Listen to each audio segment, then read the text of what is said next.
নমস্কার সবাইকে। বর্তমান সময়ে আপনারা বেশ ভালো মতন করেই দেখতে পাচ্ছেন যে ইউএস কোথায় কিভাবে ইনভলভ রয়েছে, কোথায় কি করছে, কোথায় কি করে বসে আছে।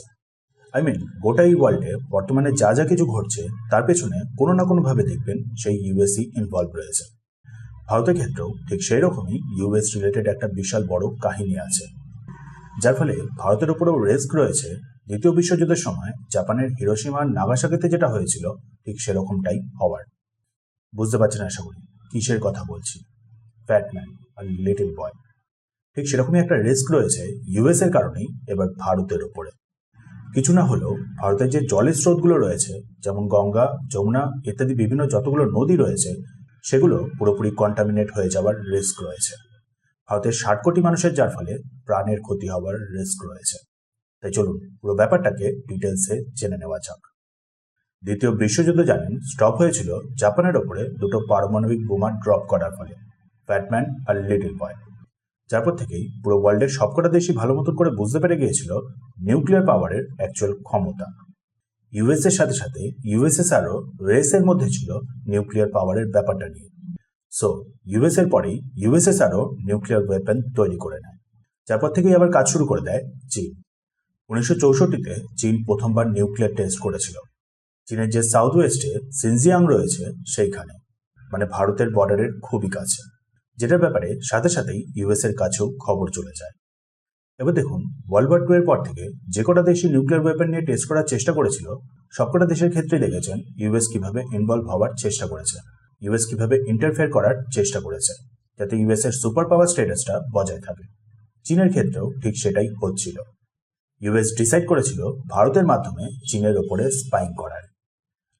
ইউএস এর গভর্নমেন্ট আর সিআইএ মিলে জায়গাটা চুজ করা হয়েছিল উত্তরাখণ্ড, নন্দা দেবী পর্বত। পাশে ইমেজটা দেখলেই বুঝতে পারবেন লোকেশনটা উত্তরাখণ্ডের নর্থের বর্ডারের একেবারে কাছে। নন্দা দেবী পর্বতটা চুজ করার পেছনে অ্যাকচুয়ালি 3টে মেজর কারণ ছিল। প্রথমটা হলো নন্দা দেবী পর্বত পুরোটাই হলো ভারতের মধ্যে, কাঞ্চনজঙ্ঘার মতো 2-3টে দেশ মিলিয়ে না। তার উপর কাঞ্চনজঙ্ঘা হলো আরো বেশ খানিকটা উঁচু। সব থেকে টাফ কাঞ্চনজঙ্ঘা পাহাড়ে ওঠা, এভারেস্টের থেকেও বেশি টাফ। নন্দাদেবী হলো পুরোপুরি ভারতের মধ্যে থাকা সব থেকে উঁচু পর্বত, ফলে সেখান থেকে চীনের সিনজিয়াং এর ওপরে নজর রাখাটা ছিল খুবই সহজ।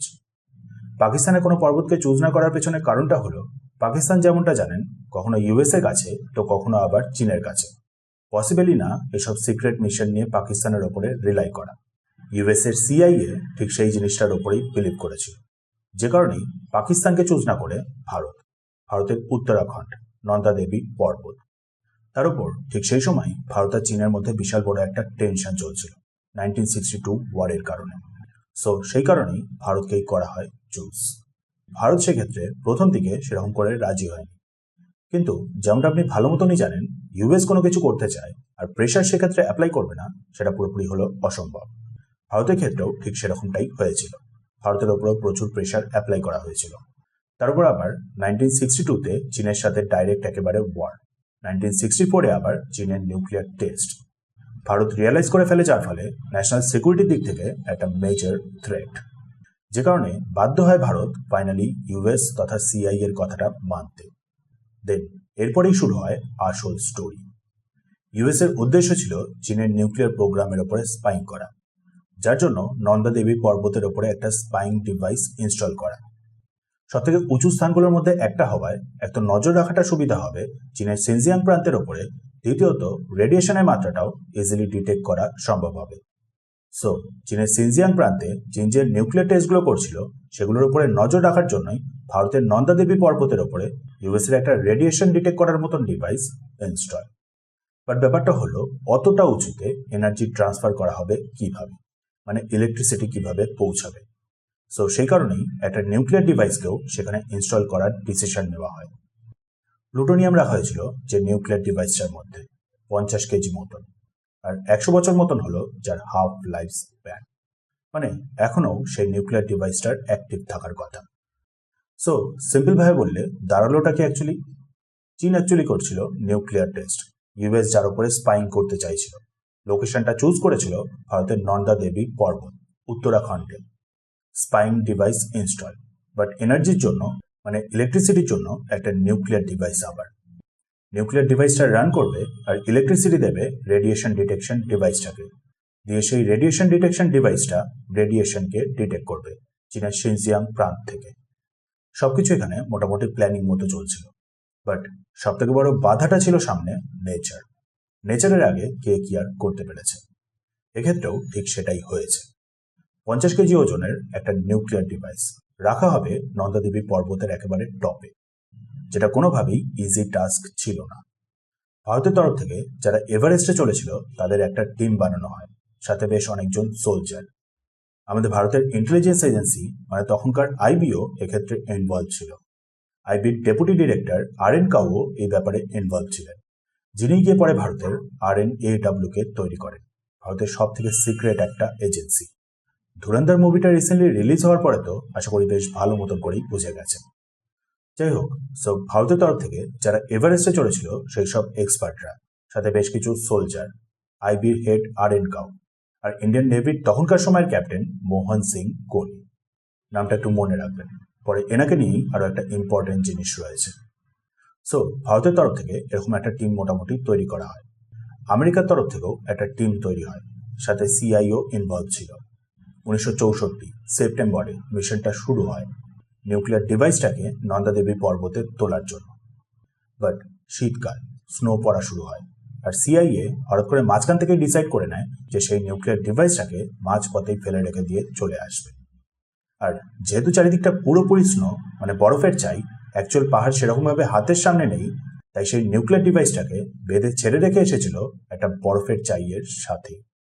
এই আশায় যে স্নোফল স্টপ হলেই মানে গরমকাল আবার পড়া শুরু হলেই মিশনটাকে আবার পুনরায় রিস্টার্ট করা হবে, নিউক্লিয়ার ডিভাইসটাকে আবার সেখান থেকে পুনরায় রিট্রিভ করা হবে।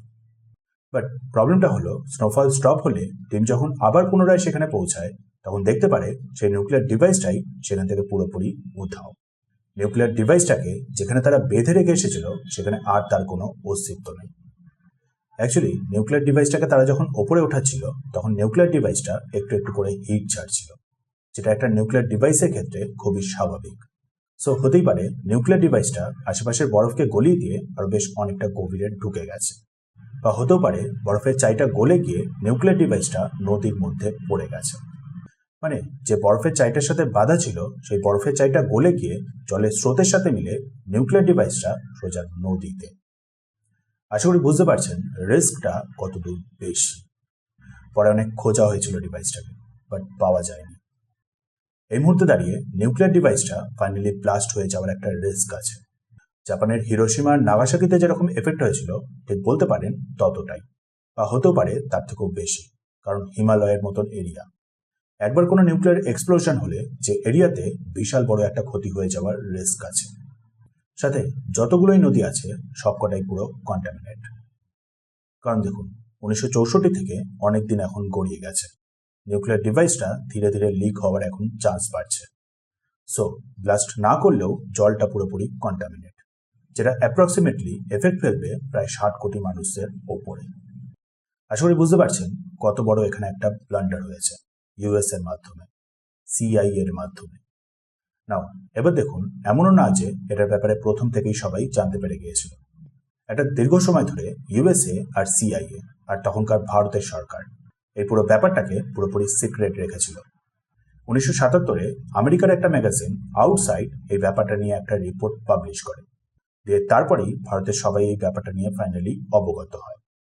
1977-এই ভারতের পার্লামেন্টে এটা নিয়ে ডিসকাশন হয়, দিয়ে তারপরে ইনকোয়ারি চলে রেডিয়েশন নিয়ে। নিউক্লিয়ার ডিভাইসটাকে খুঁজে বের করার চেষ্টা করা হয়, আত্মা রাম কমিটি তৈরি হয়। বাট দুঃখের বিষয় হলো ডিভাইসটা তাও পাওয়া যায়নি, এখনো সেখানেই পড়ে রয়েছে, খুঁজে পাওয়া যায়নি। রিসেন্ট সময়ে জলের কন্টামিনেশনের ব্যাপার নিয়ে বেশ অনেকগুলোই নিউজ পাবলিশ হয়েছিল, যার পর থেকেই এটার ব্যাপার নিয়ে আবার করে সবাই ভাবা শুরু করে। এবার দেখেন, এমনও না যে এত বড় একটা ব্লান্ডার করার পরেও US নিজেদের মিশনটাকে সেখানে পুরোপুরি স্টপ করে দিয়েছিল। এরপরেও আরও একটা নিউক্লিয়ার ডিভাইসকে ব্যবহার করে US নিজেদের মিশনটাকে ঠিক কমপ্লিট করেছিল 1966-তে, যেটাও পুরোপুরি সিক্রেট রাখা হয়েছিল। ক্যাপ্টেন MS কোহলির ব্যাপারটা যে আগে আপনাকে মনে রাখতে বলেছিলাম, তিনি রিসেন্টলি 2021-এই সেই সিক্রেটটাকে রিভিল করেছিলেন। মানে ভাবুন, 1966-তে হওয়া একটা ঘটনা রিভিল হয় সোজা 2021-এ গিয়ে। আশা করি বুঝতেই পারছেন কত কিছু আর কি পরিমাণে আমাদের থেকে অ্যাকচুয়ালি লুকানো হয়, আর ইউএস কত কিছু কিভাবে ব্লান্ডার করে বসে আছে এই পুরো ওয়ার্ল্ডে। কমেন্টে জানাবেন এখানে অ্যাকচুয়ালি কার দোষ। ইউএস আর সিআইএ যারা ভারতের ওপরে তখন প্রেশার অ্যাপ্লাই করে এরকম একটা বিশাল বড় ব্লান্ডার করেছিল, নাকি ভারতের তখনকার সরকার যারা এই গোটা ব্যাপারটাকেই টোটালি সিক্রেট রেখেছিল? জানাবেন কমেন্টে।